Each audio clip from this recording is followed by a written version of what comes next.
Jeremiah 10, the stick gods. Listen to the message that God is sending your way, house of Israel. Listen most carefully. Don't take the godless nations as your models.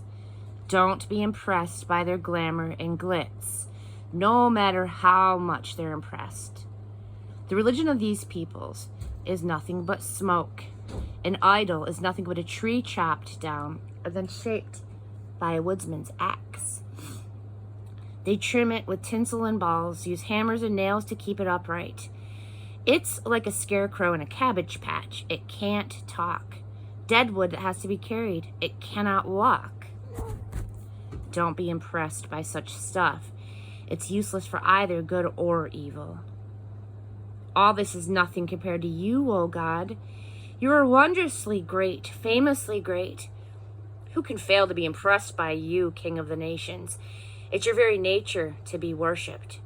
Look far and wide among the elite of the nations. The best that they can come up with is nothing compared to you. Stupidly, they line them up. A lineup of sticks. Good for nothing but making smoke. Gilded, with silver foil from Tarshish, covered with gold from Uphaz, hung with violet and purple fabrics. No matter how fancy the sticks, they're still sticks. But God is the real thing, the living God, the eternal King. When he's angry, earth shakes, yes, and the godless nations quake. Tell them this. The stick gods who made nothing, neither sky nor earth, will come to nothing on the earth and under the sky. But it is God whose power made the earth, whose wisdom gave shape to the world, who crafted the cosmos. He thunders and rain pours down. He sends the clouds soaring. He embellishes the storm with lightnings, launches wind from his warehouse. Stick God worshippers looking mighty foolish, God makers embarrassed by their handmade gods. Their gods are frauds, dead sticks. Deadwood gods, tasteless jokes. When the fires of judgment comes, there'll be ashes. But the portion of Jacob is the real thing. He put the whole universe together and pays special attention to Israel. His name, God of the angel armies. Grab your bags, all you who are under attack. God has given notice. Attention, I'm evicting everyone who lives here. And right now, yes, right now, I'm going to press them to the limit, squeeze the life right out of them. But it's a black day for me. Hopelessly wounded. I said, why, oh why did I think I could bear it? My house is ruined, the roof caved in, our children are gone. We'll never see them again. No one left to help in rebuilding, no one to make a new start. It's because our leaders are stupid. They never asked God for counsel, and so nothing worked right. And the people are scattered all over. But listen, something's coming. A big commotion from the northern borders. Judah's town's about to be smashed, left to all the stray dogs and cats.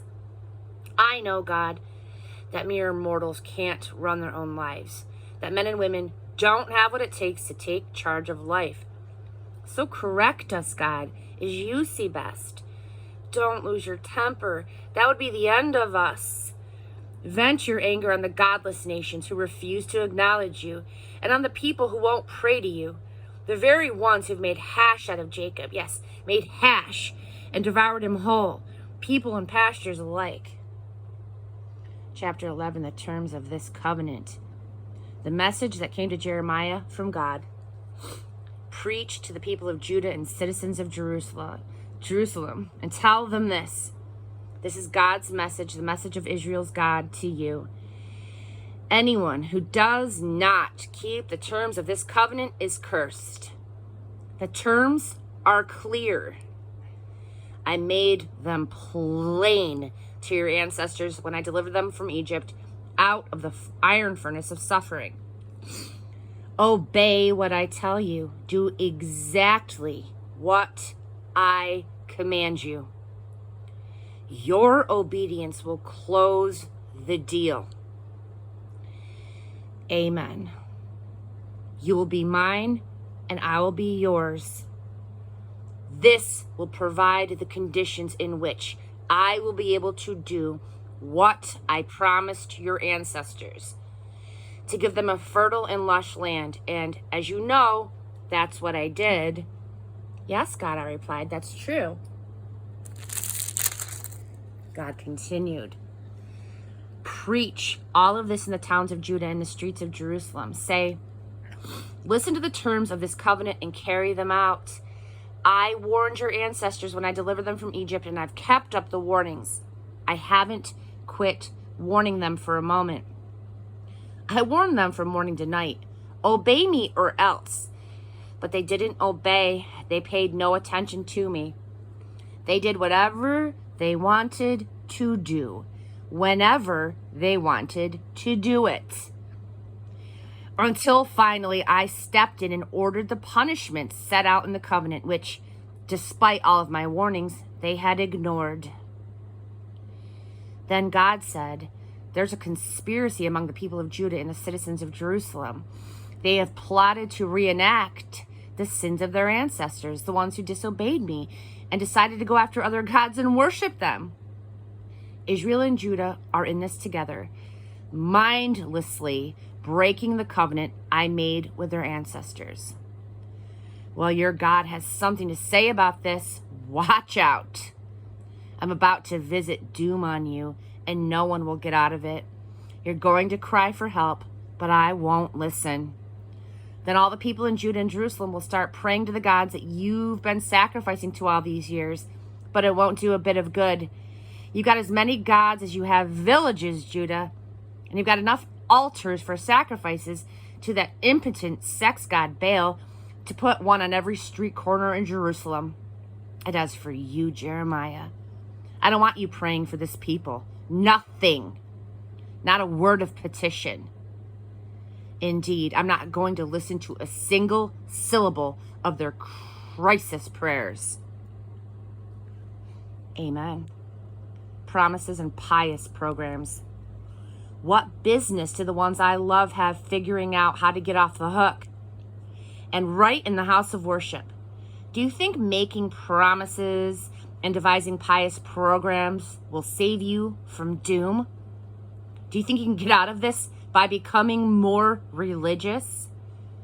A mighty oak tree, majestic and glorious. That's how I once described you.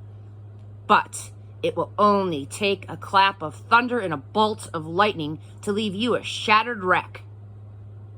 I, God of the angel armies, who planted you, yes, I have pronounced doom on you. Why? Because of the disastrous life you have lived, Israel and Judah alike, goading me to anger with your continuous worship and offerings to that sorry god Baal. God told me what was going on. That's how I knew. You, God, opened my eyes to their evil scheming. I had no idea what was going on. Naive as a lamb being led to the slaughter. I didn't know that they had it in for me. I didn't know of their behind-the-scenes plots. Let's get rid of the preacher. That will stop the sermons. Let's get rid of him for good. He won't be remembered for long. Then I said, God of the angel armies, you're a fair judge. You examine and cross-examine human actions and motives. I want to see these people shown up and put down. I'm an open book before you. Clear my name. That sent a signal to God, who spoke up. Here's what I'll do to the men of Anathoth who are trying to murder you. The men who say, don't preach to us in God's name or we'll kill you. Yes, it is God of the angel armies speaking indeed. I will call them to account. Their young people will die in battle. Their children will die of starvation. And there'll be no one left at all. None. I am visiting the men of Anathoth with doom. Doomsday.